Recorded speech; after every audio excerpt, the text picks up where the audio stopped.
So what we're going to show you guys here in this video is how to phase your distributor rotor.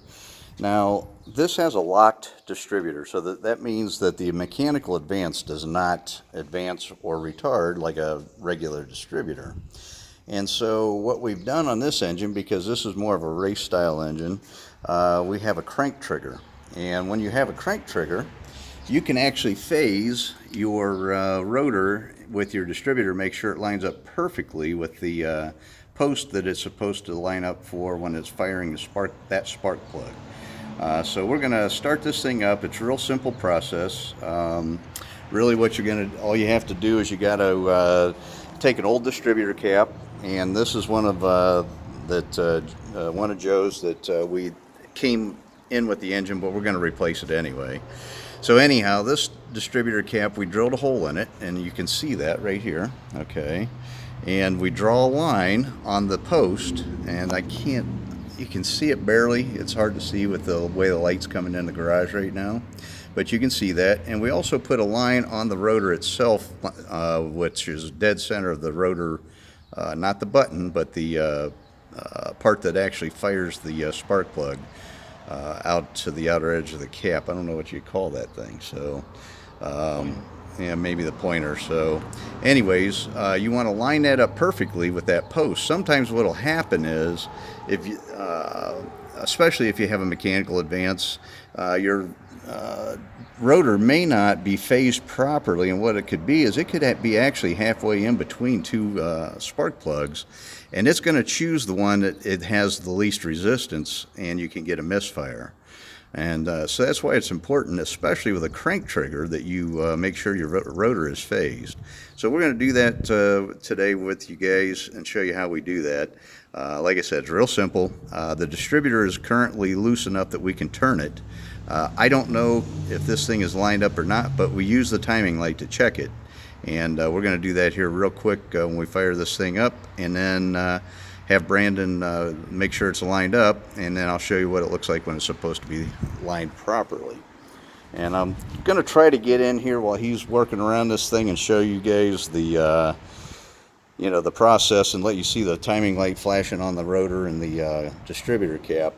One other thing I want to tell you guys real quick before I forget is that you have to make certain that your distributor up and down play or end play on the shaft between the distributor gear and the housing is the proper clearance, because if you have too much clearance in there, it's going to allow that rotor to move back and forth because that gear is a helix gear, so it's going to let the distributor, it's going to ride up the distributor or the camshaft gear, and then when you let off the throttle, it's going to pull it back down, so it can move as much as 1/8 of an inch or even more if you don't have the thing shimmed properly. So make sure your distributor shimmed properly before you do this procedure. All right, Brandon, let's fire this thing up. We already warmed the engine up, so should fire right up.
right, guys, so that's all that there is to it. You just have to make sure that rotor pointer is pointing at exactly at the spark plug that you have the timing light attached to, okay? So that's important as well. I didn't mention that, but I did try to show you that whenever we were picking up the timing light. So we have this one on number 6 cylinder. So this is 2, 4, 6. You can see we got the timing light on number 6, okay? And that, of course, is number 6 in the distributor cap firing order. And that's the one that we were checking to make sure. And if that one's lined up, they all better, the other ones better be lined up too, or you got a problem with your distributor cap. But so that's how you do that. Simple enough, just and it's an important procedure you must do, especially with a crank trigger. With a, like I said, a mechanical advance, that thing's going to move back and forth maybe 3/8 of an inch. So it's going to vary, and you're going to see that in your distributor cap too. You'll see it where it's maybe sparking on the leading edge of the post inside the cap and then trailing across it. So, and that's because the mechanical advance is moving it across that post for the spark plug, or plug wire, I should say. All right, guys, just thought that was important. You needed to see it. Thanks for watching.